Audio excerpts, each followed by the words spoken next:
Hi, this is Tom Crane with KKFI's World Sound Radio show, and I'm very honored today to have a chance to interview with Zakir Hussain, who is really appreciated both in the field of percussion and in the music world at large as an international phenomenon and one of the greatest musicians of our time.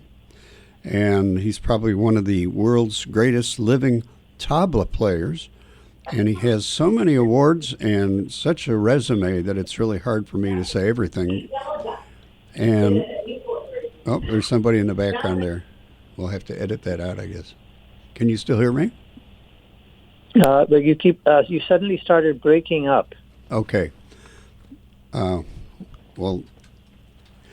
I'll keep talking here and we'll see if that works better. Okay. Okay.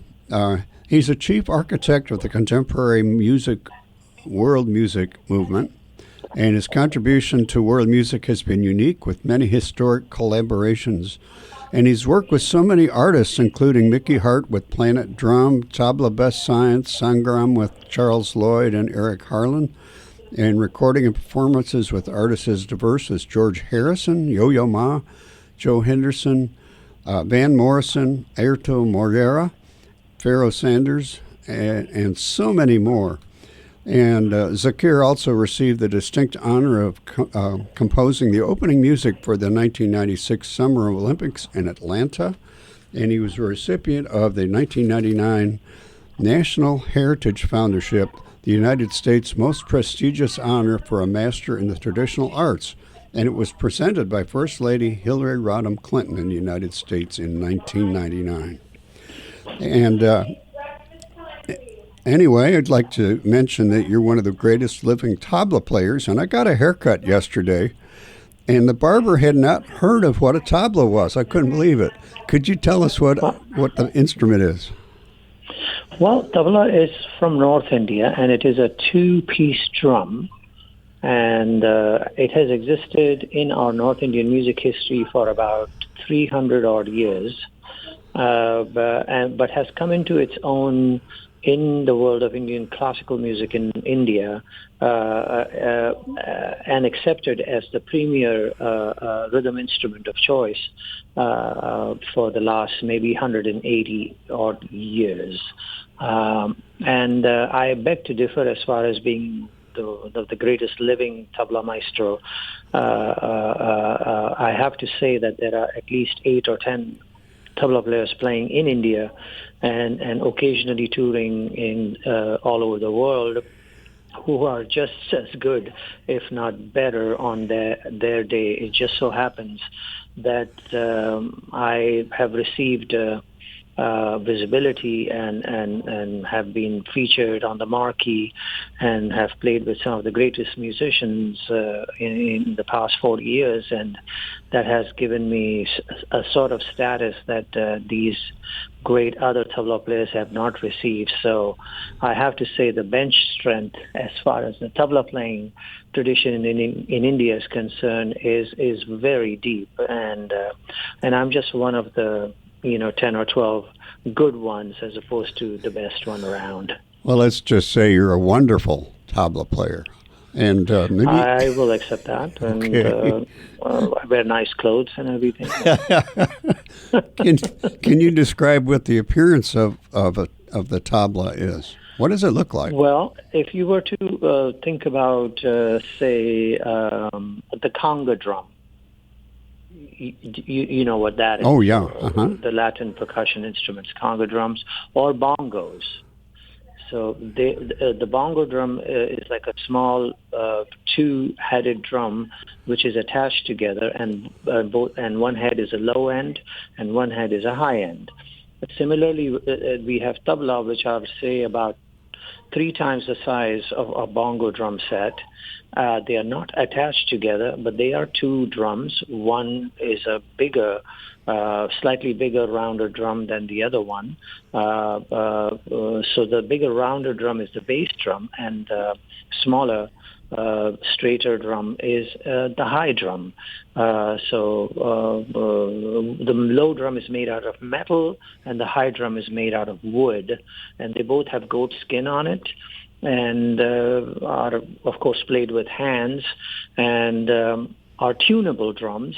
And they not only play rhythmic patterns and stuff to support either the vocalist or instrumentalist or dancer or anybody that they are accompanying, but they are also able to play the 7 notes of the scale, and as along with it, so the bass drum provides that, and so you're able to do a dual action of not only maintaining a rhythmic pulse on the high drum, but also playing almost like a bass line on the bass drum. So you are sort of a melodic rhythmic combination drum, sort of an equivalent in India for, say, the bass guitar in the Western world.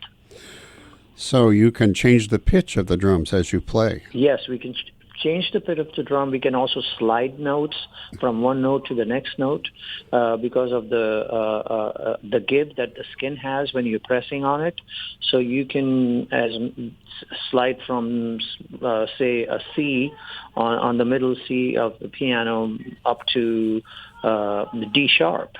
And so you can get a note and a half on the slide, and so in that sense, it's a very remarkable drum, has a very interesting, haunting tonal quality because it has resonance, unlike like a bongo drum or a conga drum, which doesn't have resonance. This one resonates a lot, maybe 3 to 4 seconds after striking, so it allows you to utilize that resonant tone to be able to create a melodic hold on a note or a slide of the tone while you are on your right hand on the high drum holding a rhythmic pattern. And you mentioned the scale that you work under. How is that different from the traditional Western scale? It's not different at all. It's the same 7, well, I guess you might say 12 notes when you include the sharps and the flats. The scale in India is the same. It's just that our modes are a little bit different than the modes here in America. So what we work with, which are modes in Western world, are called ragas. And those raga scales are what determines what the song is going to be like. So we have raga scales which are pentatonics, like 5 notes up and down, or scales which have 5 note up but 6 down, or 7 note up and 7 down, and so on and on, in ascending and descending scales. And when those notes are announced as, okay, this is the mode we are going to be performing in, then you stick to that mode and use only the notes that are prescribed in that particular mode. So if you have a scale that's going first, second, and the third is a little is flat, and the fourth is sharp, and fifth is of course normal, sixth is normal, and seventh is a little bit flat. Then you maintain that combination of the notes and work your permutations and combinations from those notes provided, and that's the kind of discipline that you charge yourself with and perform the raga. And similarly with the rhythmic element in the Indian world, you choose a rhythm cycle, which may be 4/4 or 6/8 or 7/4 or 9/4. We have 360 different rhythms. Wow. And cycles, and so you choose any one of those, and then you are required to stick with that rhythm cycle and only use the divisions of the rhythm cycles as prescribed to create rhythmic combinations and permutation through the song. So those challenges you put on yourself, and you navigate your way through. And in a nutshell, that's what an Indian performance involves. Do you work from some kind of a score, or is it improvisational sometimes. Well, it's improvisational, but there is a song with the A part and the B part and bridges there in it, and but the difference is we state the song melody, and then the melody player would improvise uh, using the notes of the song melody, and that improvisational section will be a handover section. The melody player will improvise the song in the melodic form, and then hand it over to the rhythm player, who will improvise in the rhythmic pattern form of that song. And they will go back and forth for some time with that until the decision is taken by the melody player to go to the bridge. And then when they go to the bridge, then they will start improvising back and forth with the bridge, the rhythmic pattern or the melodic pattern. And that will go on for a while. So it's almost like saying if you have a Western song in one chord, then that would be the scale, say an E minor scale, so ascending and descending, and that mode would be used to create the song. And in India, and we would stick to that one scale, as opposed to say in the Western music world where a song can have 4 or 5 different chords. India, they will stick to that one allotted chord or mode. And you're going to be playing October 9th at the Kauffman Center here in Kansas City. And I imagine before you perform, how do you tune your tablas? I'm sorry? How do you tune the instrument? How do I tune my instrument? Yeah. Okay, well, the right-hand drum, which is the high drum, is tuned to the tonic or the root note of the song. So if the song is based in, say, C sharp, then I would be tuning that particular high drum into C sharp, so that note would be a constant through the song, always giving a drone-like tone. The left-hand drum, which is the bass drum, is usually tuned to the third of that or the fifth of that. And then after that, I will just start playing when the song comes, play the breaks the way the song requires, and then we start exchanging improv. But coming on October 9th to the concert in Kansas, we have the great banjo maestro Bela Fleck, and one of the greatest ever classical bassist, Edgar Meyer. And we have this Indian bamboo flautist, Rakesh, and then myself. So we have a quartet, and the music will be more organized with the sensibilities of bluegrass, jazz, Western classical, Indian classical, all sort of put together in a concoction into a song. And so all these elements will be visited through the song in a spontaneous manner, in a sense that all 3 or 4 of us will take turn improvising over the song, but not in the way they do in India, where improv can go for 40 minutes or 45 minutes per song, but in a shorter Western format where we would do a 10-minute song or a 8-minute song or a 12-minute song, in which improv will happen, and maybe just the 1 or the 2 instruments be featured in it, and then in the next song another way.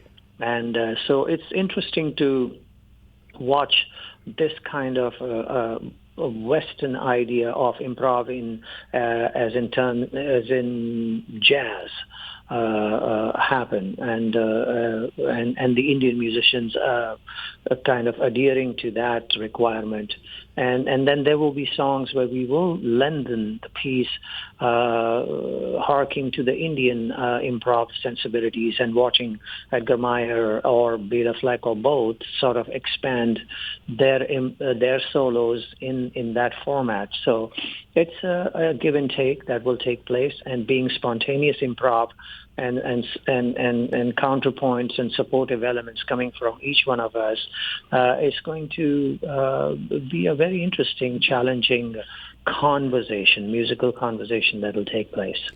This sounds like a night that is something to remember. And you've been an ambassador of world music throughout your career. What impact do you think happens when you expose people to music that they're not familiar with, particularly from other cultures? Say 35, 40 years back, this was a more challenging aspect of our music at that time, arriving in places like, say, Aarhus, Denmark, or playing in Beloit, Wisconsin, or places like that where people had never heard of any other music than Western rock or pop or country and so on.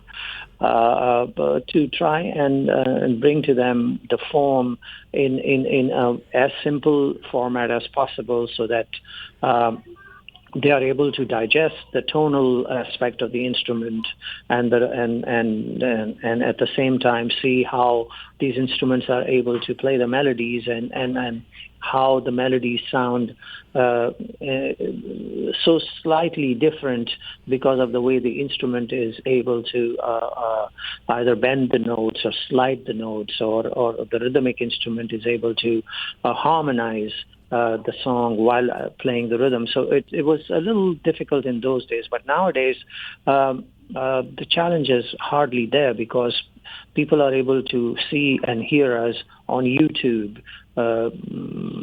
weeks before we even get to the town, and are able to determine what the sound of the band is going to be like, and what kind of songs they're playing, and how they interact with each other, and therefore arrive in the hall with a more familiar approach to our music, and so it has become a little bit easier for us to be able to communicate our musical ideas to the audiences today. And it actually is a lot of fun for us, because we don't have to actually stop and explain each song. We just at times play through a song to the next one and to the next one, simply because we are confident that the audiences are well aware of the music. They are much more educated in terms of music from all parts of the planet, and so that is a very happy place to be in when you come to a place in Utah or in Iowa or anywhere else, and I'm very happy that less and less explanations are required, and just shut up and play the music and let that speak for yourself. I should mention your name again if anybody wants to look you up on YouTube. I've seen several of your videos there. Zakir Hussain is the name of the man I'm interviewing, a great musician. And I'd like to ask you, what is it that you feel you want to accomplish through your music? Be as best a student as possible. I mean, when you speak to the great musicians of yesterday or today or even coming tomorrow, the first thing they will tell you, and I am in no way a great musician, I'm just a student of the arts, that the thirst for knowledge is what keeps driving them. Excuse me.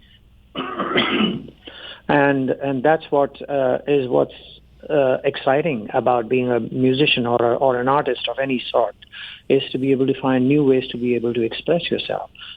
Someone like George Harrison, for instance, was a multi-million-dollar seller of records with the Beatles, a household name all over the planet, and supposedly having done everything on the face of this earth that needed to be done musically, but still he felt the thirst to be able to learn more, to find new ways to be able to see what his guitar could say, or any other new way to write a tune.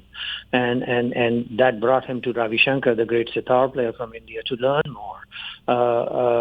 Similarly, John McLaughlin, the great jazz guitarist, or John Coltrane, the great jazz saxophonist, they all wanted to learn more, and even though they were the greatest of their time, and that is what what's amazing to me, and I realize myself that comparatively speaking, that I'm just a wee bairn when it comes to music, and there's so much more to learn. And having played with John McLaughlin or Jerry Garcia or Mickey Hart or Herbie Hancock or Van Morrison or Charles Lloyd or anybody, all these encounters have been a great source of education for me. And what I need to accomplish is to be able to keep finding these sources which will just enrich my ability to be able to express my music in as many shades and layers as possible to the world, so they become more and more familiar and universal in the language spoken than they ever have been, and that basically is the goal, to be the best student possible. My teacher, or who was my father, always told me, don't try to be a master, just try to be a good student, and you will get by just fine. And that holds true for anyone who is into art anywhere in the world, and to be the best student possible. And as you know, the best will never be achieved. You can just be good enough for the day and hope, and your best is yet to come. And as someone said, that I have not played good enough to quit yet. And that is the template that artists all over the world follow, and I'm no different. Well, as a student, and you perform with so many artists through your career, which ones do you think have had the greatest impact on you? Well, as you say, but there are many musicians that I've played with, and every time I've played with a musician, I have had the opportunity and the honor of seeing my music through their eyes and how they hear me. And in that, I have seen, nooks and corners in my music, or some shades that I have overlooked just because they are there and of no great importance. But they become important because someone else sees them and magnifies them. And so I am able to learn more from their look into my music. But there have been mentors who have been in my early formative years who have put me on the right path when, say, I was in India, someone like this great Indian musician Ali Akbar Khan and Ravi Shankar.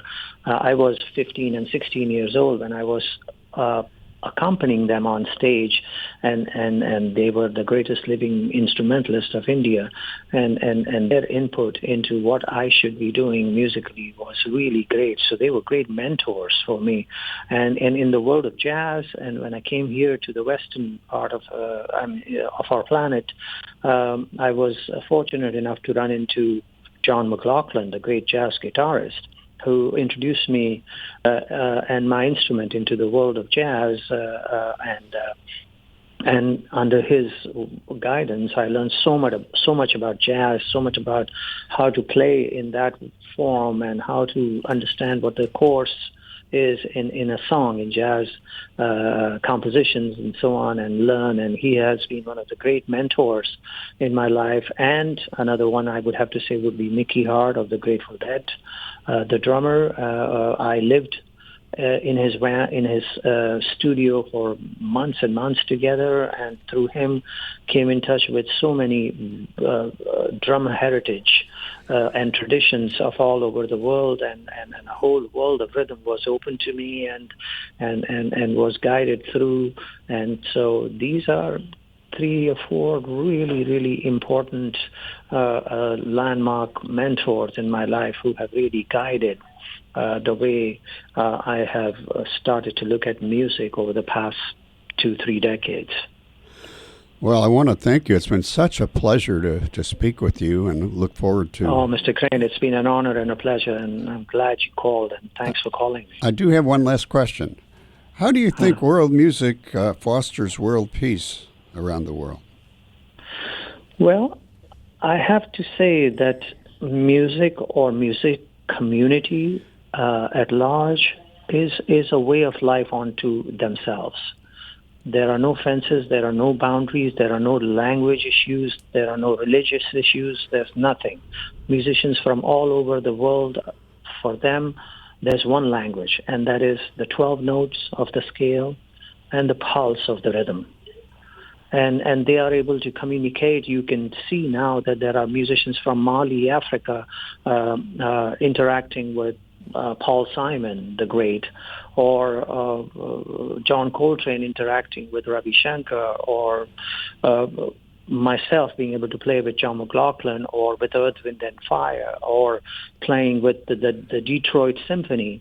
I just did a tabla concerto. I wrote a concerto for tabla with the symphony orchestra and performed it with the National Symphony Orchestra at the Kennedy Center.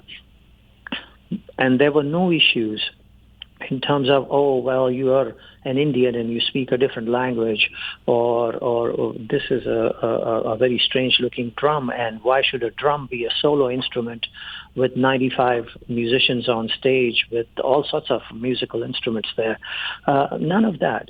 There's no question of a name being a Muslim name, or a name being a Catholic name, or a name being a Buddhist name, or anything of that sort.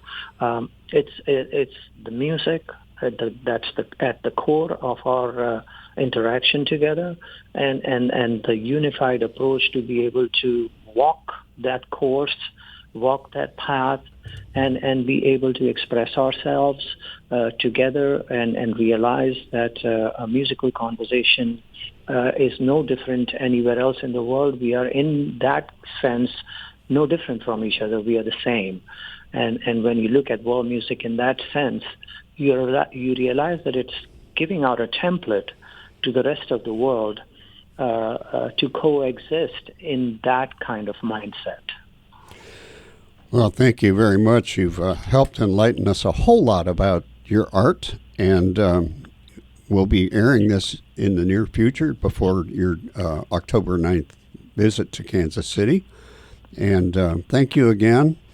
I appreciate you. Thank you, Mr. Crane, and a big hello to the people in Kansas. Thank you very much, and I'll let you know when we're going to air this interview. Thanks a lot. Thanks a lot. Take care. Have a great day. Thank you. Bye-bye. Bye.